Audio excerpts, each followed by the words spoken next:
Le gazoduc Nord Stream 2 est terminé, la fin d'un chantier qui doit approvisionner l'Allemagne en gaz russe et qui divise l'Europe. Mylène Girardot nous en explique les enjeux. Les derniers tuyaux enfin assemblés. Le gazoduc Nord Stream 2 du géant russe Gazprom peut désormais entrer en service. Après plus de 3 ans de travaux, de batailles géopolitiques et économiques. La nouvelle a des airs de victoire pour la Russie, qui a réagi dès jeudi, avant même l'annonce officielle. Nous espérons que les millions de consommateurs européens pourront recevoir le gaz russe dans un futur proche, via la route la plus courte, la plus économique et écologique. Nord Stream 2, c'est le jumeau du gazoduc Nord Stream 1, opérationnel, lui, depuis 2012. Ensemble, les deux tuyaux permettront de faire transiter près d'un tiers de la consommation de gaz de l'Union européenne. Grâce à un tube de plus de 1200 km sous la mer Baltique, Nord Stream 2 relie la Russie à l'Allemagne sans passer par l'Ukraine, jusqu'ici route principale du gaz russe destiné aux Européens. Le président ukrainien n'a pourtant pas ménagé ses efforts diplomatiques auprès de Washington et de Berlin pour faire avorter le projet. Nord Stream 2 va priver cet allié de l'Occident d'1 milliard d'euros par an de frais de transit. Mais 7 ans après l'annexion de la Crimée, Volodymyr Zelensky craint surtout que la Russie se sente maintenant les mains libres pour mener une invasion sur le sol ukrainien. Je crois qu'il s'agit d'une arme dangereuse et je crois que ne pas le remarquer est une erreur, non seulement pour l'Ukraine, mais pour toute l'Europe. Porté par Angela Merkel et Vladimir Poutine, le gazoduc est vu comme une fleur à la Russie, malgré les nombreux conflits diplomatiques qui l'opposent à l'Occident.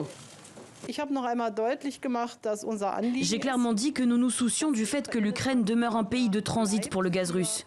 Et surtout, notre accord avec les États-Unis vise à faire en sorte que cela reste le cas après l'expiration du traité actuel sur le transit du gaz qui prendra fin en 2024. Au sein même de l'UE, Nord Stream 2 a d'ailleurs semé la division.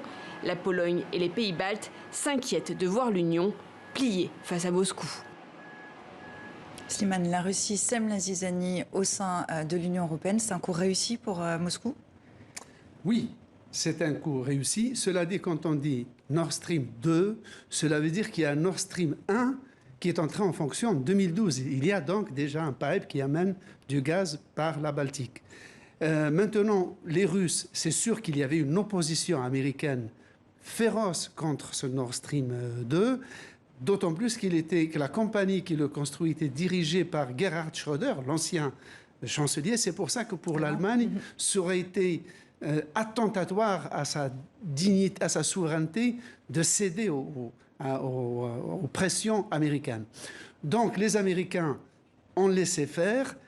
En contrepartie, la Russie devrait continuer d'entretenir le pipe qui passe par l'Ukraine et qui permet à l'Ukraine de prélever une partie du gaz pour sa propre consommation, pour prix du passage de ce gaz. La Russie, dans sa volonté de châtier l'Ukraine, était prête à complètement fermer les robinets. Parce que ce qu'il faut bien souligner, c'est que l'Ukraine est le grand perdant.